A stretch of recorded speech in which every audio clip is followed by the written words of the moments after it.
In front of me is HONOR X7c, and today I would like to show you how you can download and apply Apple layout on this Android.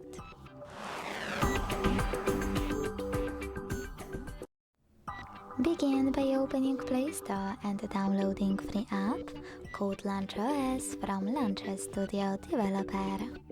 When your app is ready, go into Devices settings. In them, scroll down to hit Apps. Choose Default Apps over here and tap on Home app. Now it's time to click on Launcher Pro and wait for the pop-up to show. When it does, choose Allow All and wait. As you can see, after a couple of seconds, my launcher was successfully applied. If you wish to make some changes to it, you can always go to OS Launcher app.